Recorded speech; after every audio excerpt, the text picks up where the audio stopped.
Today's guest proves that you don't need a flashy marketing or viral reels to build a thriving personal training business. She started at a YMCA teaching group fitness, followed opportunities as they rose, formed her LLC in 2016, and built a private training studio in her home during COVID. And here's the incredible part. Her clients drove 20 miles to stay with her. With over 10 years as an independent trainer, she has built a business rooted in relationships, adaptability, and a deep client care. Today, we're talking about relationship building, pivoting with clients when life changes, and how loyalty becomes the foundation for long-term success. Welcome to the Solo Trainer Podcast. This podcast is for personal trainers, solopreneurs, those thinking about it or have already made the leap. Here you get real stories, expert advice, and coaching strategies to help you create a thriving business. Now, if you haven't already downloaded the free business guidebook and checklist, that's going to help you give you everything you need to know to get started, to run, to manage your business. Be sure to grab that. You will find the links below. I am Gingera Seamus. I am your host, and I have been an independent personal trainer for over 9 years. And with me, I have Carol Boruch. She is actually out of Wisconsin. And I met Carol when we both started the PN2 class group in April of 2020. And several of us as we went through our course, we got to know each other. We would have group calls. And when our course ended, we wanted to continue having calls and conversations and meeting with each other. So for almost 5 years, I have known Carol virtually. I've never met her in person, but I really got to know her and know about her business. And I'm excited for us to talk about it and share it today. Welcome, Carol. Thank you so much, Jen. It's great to be here and talk to you. All right. So first I wanted for you to share take us back to your early days at the YMCA. And maybe it could be even earlier than that, but you have told me how you've worked at the YMCA. What drew you into getting into the fitness world, into group fitness and personal training? Group fitness actually started before the Y. I was a military wife and started teaching classes on military bases, which was a really easy way to move your career with you when you move all over the country. And then we ended up in Janesville, Wisconsin, when my husband at the time transitioned to the airlines. And so I started at the Y, just taking group classes. Immediately, they picked up on the fact that I had been doing that before, and I talked to instructors. So got my second certification there at the Janesville YMCA. Loved teaching, taught 7 classes a week, and made a lot of friends, and kind of progressed my love for fitness through that YMCA, and got my first personal training certification there also. So that was kind of the kickoff. Yeah. Well, what's interesting about that too is I didn't know about the part that you had taught classes at in the military bases prior. So we got a little bit of flip flop. I started at the Y. I was still a military spouse, and then we moved, and then I started teaching group exercise class on base because it's a great place to do that. And it's similar in the same thing of like, okay, the next logical step was to get the personal training. Like I was just loving what I was doing. So that's really cool. So at what point did you realize, tell us more about, so you were working for the Y, and at some point you decided I am going to go on my own, start working some for myself. So fast forward a little bit, I moved to La Crosse, Wisconsin, which is probably 3 hours north of Janesville, and went to work for a Y here. And that YMCA built a brand new branch while I was working at one of the other branches. And I was one of the opening trainers at that branch. And the opportunities were huge because this is a brand new facility, lots of new members, blah, blah, blah. I had a client call and say, or not a client yet, a member call and say, I'd really love to train with you, but I only get 1 hour for lunch and I don't have the time to come to the Y and get back and get a workout in. Is there any way you could come to me? And she was a chiropractor that worked right up the road from the Y. And I was like, Yeah. I think I can make that work. So that was kind of prior to the LLC forming, but that was my initial, this is the need. People don't Yeah. necessarily have time to do this. She had a beautiful gym in her chiropractor office, and we were able to do that. But shortly after that was when my LLC was formed. And because I had more people asking, clients at the Y who said, well, we've got gyms at our home. Is there any way you would consider coming and training us in our own home gyms? And so that's when I really, I had probably 3 or 4 people within a matter of months ask me the same question. I'm like, all right, you don't have to hit me over the head. I'm picking up on this, So yeah, formed the LLC Balance Body and Wellness. So Okay. Yep. And in 2016, so you you got approached about working with someone outside of the gym, and so you worked with them for a bit and then formed your LLC. Is that how kind of your transition? The initial client, it's interesting because I actually got permission from the director of the Y to leave, go train this person, and come back. That's and great. The payment still actually went through the Y. So it was an interesting situation. Oh, okay. All right. Yeah, and that I'm sure wouldn't happen now, but Yeah. at the time. So the LLC didn't get formed till probably about, I'd say 4 or 5 years after that. So maybe 4 years Okay. after that. Yeah, Okay. it was a little bit. So It was a bit. It was a bit. Yeah. Because, yeah, Okay. I was kind of processing how I was going to make that work, leave the Y I was still teaching 7 classes at the Y. Yeah. How to make all those different things work where you're leaving and coming back and leaving and coming back. So Okay. at that time. And so tell us more prior to COVID hitting, because I think COVID was the big leap into you not working for the Y anymore. So you were just basically trying to balance, I still working for the Y, then going to people's homes. And during that time period before kind of COVID really made the change, were you really contemplating about completely working for yourself and not working for the Y, or did you just really enjoy that balance that you just kept with it? I think initially I liked the balance because it was, I was around so many people. I knew so many of the members. It was such a social outlet. So I think that part of it was still kind of holding me on a little bit to the Y, and knowing that I would just be, not having that constant connection. So that's probably what kept me there, but definitely COVID and just, kind of the fact that things were probably going to change quite a bit after that. That was really kind of the pivoting point for me. Yeah. So let's dive into that. Dive into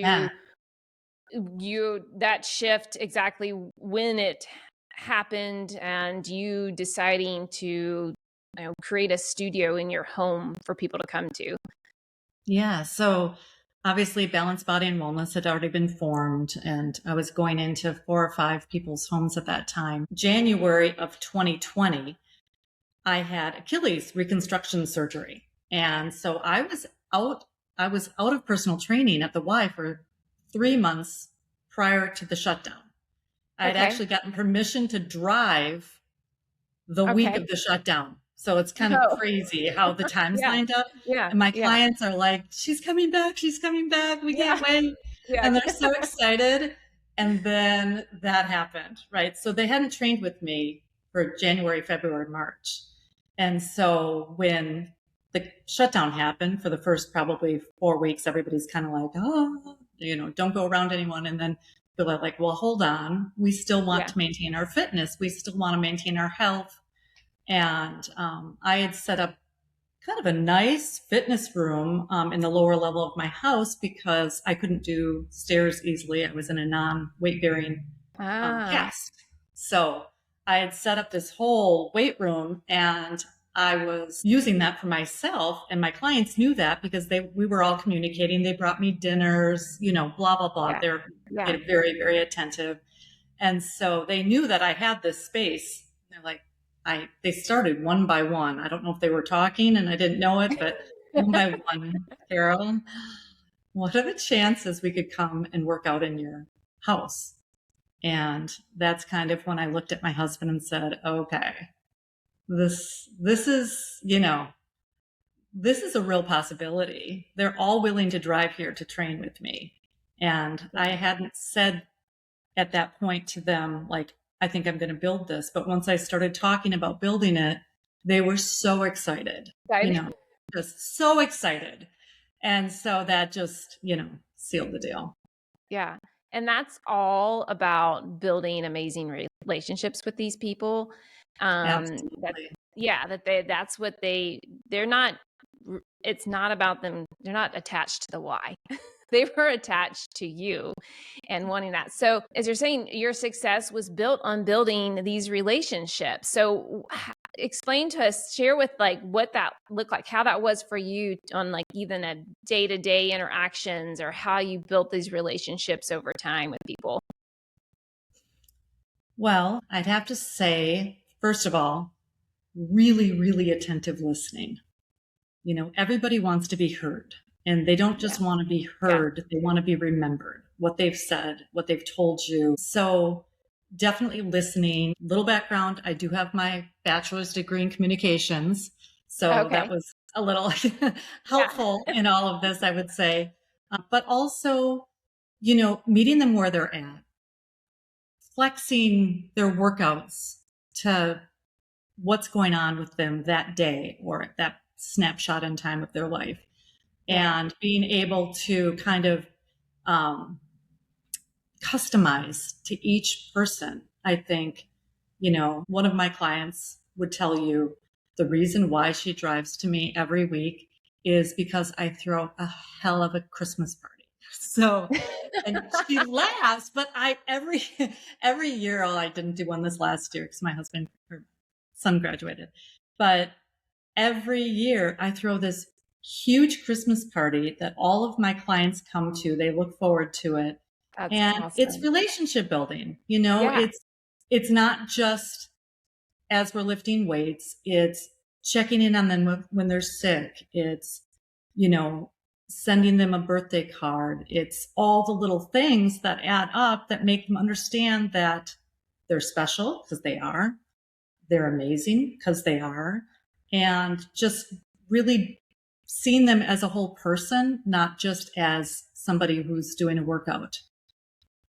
Yeah, 100%. And those little details make a huge difference, as you're saying, for someone to feel very heard and seen and individualized care. But one of the things too is you bring up your client who loves your Christmas party, that you do something to also make your clients feel like they're part of each other in a way that I've done two things also where I've had my clients gather together and they like love it to get to meet each other. They also love to make fun of me, to like to rag on me and stuff as well. Absolutely. Absolutely. Gives them pleasure and joy, as some of them, even Yeah. as they're passing by each other, through the door and stuff like Yeah. that, to have those kind of conversations, and that's fine with me. Yeah. I got the nickname by someone. I won't mention any names. Killer Yeah. Carol. So at the Christmas party, they all talk about, what has Killer Carol done to you lately? Yeah. Stuff like Yeah, it's almost this that. like bragging thing also Right, too, of right, like, right, yeah. right. Yeah. But you're right. They're all in it together, Yeah. Yes. Yeah. And making them feel like there's part of something. I just recently annually, I send out what I try to do before the State of the Union, kind of the State of Seven Core. And I tell them how my business went last year and my goals for education this year. And they love it because it makes them feel like they're part of something more than, of something. And I think the thing about it is that people start wanting to really support. They want to support you. They want to see you thrive. Because one, they want you to keep training them So Right. they're Yeah. supportive in that kind of manner, because they'll be like, well, if you get rid of anyone, but you can get rid of everybody, but just not me, right? Just not me if things are changing for one reason or the other. So, but it takes some time to develop that relationships and trust with individuals.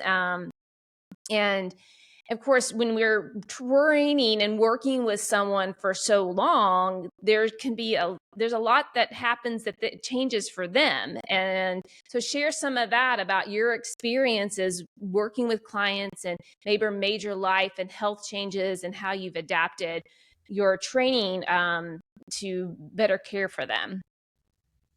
Yeah, absolutely. So to give perspective, the big core of this group of clients I've been training between 15 and 19 years. Incredible. So Yeah. we've been through a lot together, a lot, both for me and for them. And so health changes, sports injuries, golf injuries, whatever that looks like, all sorts of things, and different health injuries when it comes to, some chronic things. And so we've obviously changed our training as we go and kind of matching their needs and meeting them where they're at, but also, supporting each other along the way on, what are we looking for now? What is our focus? Is it balance training? Is it, more functional training, or are we trying to get the best backswing we can? I mean, it's all over the board, right? Yeah. And it changes all the time. And so just kind of keeping up with them as they go, educating myself constantly, what's going to be helpful to make them the best, healthiest, most active, vibrant person they can be. Yeah, so your demographic sounds a lot like mine. They're older individuals just wanting to maintain like a healthy life and do activities that they love and that sort of thing. And education is such a huge key on our part to just stay abreast of what's new and what's out there and how to help them. And one demographic that I've heard you talk about often is with working with clients with Parkinson's. So are these are clients, have they developed Parkinson's since you have started working with them situations? Yeah. Yeah. So one of my long-term clients got diagnosed with Parkinson's 5 or 6 years ago. And I pretty much immediately found a Parkinson's, an online continuing ed class that gave me, Parkinson's certification for working with them. It was kind of a crossover with MS and Parkinson's, which was interesting. Okay. And I actually had one client at the Y with MS that I was able to apply that to also. And then another client was referred to me word of mouth from one of my clients who had also been recently diagnosed. So I mean, it's not the majority of my clients. It's 2 people. However, okay. I do feel like a lot of the things that I've learned, because I've done now 3 different courses on Parkinson's, and a lot of the things that I've learned is like, wow, this is just really good practice for active older adults. This isn't specific to Parkinson's. We should all be working on our mental acuity and doing 3 different things at the same time and trying to repeat back in memory and all of these things, right? So a lot of it is just really beneficial, I think, for anybody that you're training. Really, I mean, my youngest client is 50, so I'd say it's good for 25-year-olds though. I mean, they should be doing I mean, I don't think there's an age limit on training your brain with your body. Right. Yeah. And I think that just shows also the greater value that we can give people when we are implementing into our programs with them things that is going to hopefully prevent or put them in a better spot when they're later down the road. And maybe don't necessarily think about that, but always I think part of it too is that's a value, is explaining why that you're doing something or choose something, and so that clients can sort of see your thought process and that you are not just putting them through something. You have a plan in place for them. And I think that's a huge win when people can see that, just as you were mentioning, like that people want to be heard and they want to be seen, they also like to know that they have a plan. You've got a plan for them that you can answer. You're the answer to their solution that they're looking for. Absolutely. Yeah. And so you had mentioned about, referrals. Has that been your biggest source? Like when you left the Y and you started here, did you already have a full client book? Like what's your journey been with gaining clients in your best way that you have filled up your book? Because I know that you're full. You are maxed out with who you can take. Maxed out. Yeah. Yes. So a lot, my large client base all followed me from the Y. So that was the majority. That being said, I have added 3 clients to that base since I opened my studio. And so those people, yes, all word of mouth, every single one of them, including the Y, it's kind of like start training 1 or 2 people that just found me from the bulletin board at the Y. And then, so coincidentally, a lot of my clients are friends, not all of them, but a lot of them know each other and they referred me to their friends. So it's great.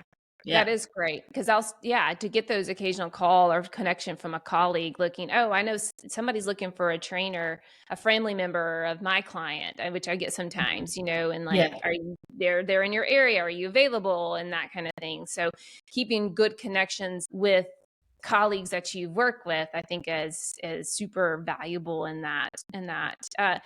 So, I mean, you've been in business for, 10 years. You've been fully in for yourself you're about to hit 6 years. And I would be interested for you to share a little bit how your business has evolved, what you've learned about going on your own. Maybe there could be things of like how you first got started programming or you're charging rates or something later. You're like, this doesn't work for me and I need to find a different way or a different system.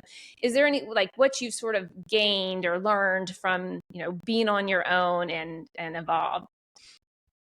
Yeah. So definitely being on my own, I have learned a lot about organization. I'm not going to say that was my strong suit. Fortunately, my husband is an attorney, so that's been quite helpful through this whole process, the legal right? aspects, yes. Yeah, very helpful. Organization, I'd say in general, kind of, having a plan and then making sure that I take the time to make that plan happen in the business sense. So I transferred all of my rates from the Y to here when I opened my studio doors. Or when my clients were coming in COVID. So I was charging exactly what they were charging. Good. Yeah. And then I was kind of like, okay, well, they're driving to me. I shouldn't really raise my rates. So like 4 years later, I actually had clients coming to me saying, so Carol, I've been paying you the same amount. They're like, I just want to make sure that you didn't change your rates and I didn't know about it. And I had like 2 people say that to me. I'm like, all right, time to raise the rates a little bit. So there's some parts of this business that I'm much better at than others. And maybe that part isn't my highlight, but so recently, in the last couple of years, I did bump up the rates. But good. Thank you for being honest about that, though, because I think a lot of people are probably in that same situation. Well, it's like, you feel like when you start on your own, I think how I felt was that part of like they're almost paying me more because they're coming to me. But at the same time, I'm providing this absolutely gorgeous private studio space with, they need a piece of equipment. I'd buy it. It's just, it's very personalized to them. And there's a lot of value there. And one of my clients, a former CEO, said, you are undervaluing yourself. Stop doing that. And I'm like, wow, he is so smart. Okay. And so kind of like taking that time to step back and say, okay, and I think in general, I'm not the only person that undervalues what the service I provide. And that's important. And then the health coaching certification that we both got, that adds a lot of value because I don't health coach all of my clients, but they definitely benefit from my knowledge and research, Yeah. menopause certifications and, all of these different areas where I've gotten so much more knowledge and, we talk while they're training. So Yeah. that's good. No, I appreciate your honesty on that. And I'll be honest too, it took me 4 years also. And it was Oh, one of my clients who was like an executive mentor and all that to other people. He's like, Jen, you've got to raise your rates. You're yeah. undercharging yourself. And I did it. And it's hard because you think that people are, but I'm going to guess no one left you when you did. Because then I had some I clients know. going, I was wondering when you were going to do this. Nobody left, So, they don't. So, yeah. and that thing. So, I think that it's a hard thing. So anybody listening that's struggling with this, you are worth the value. You are Yeah.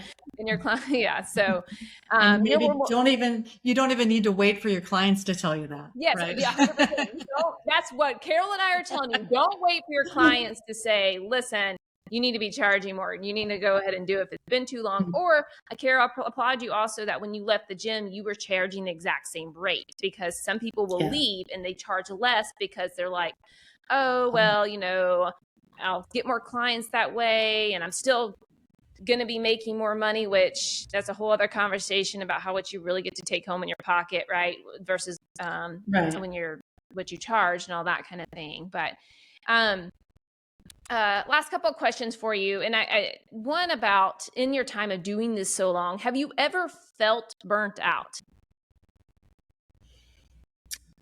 And if you have, what have you done to help Yeah. yourself? Have you? So, I mean, I am, and I will say this 1,000 times, I'm so fortunate. My clients are amazing and they energize me. They truly Yeah. do. Like Yeah.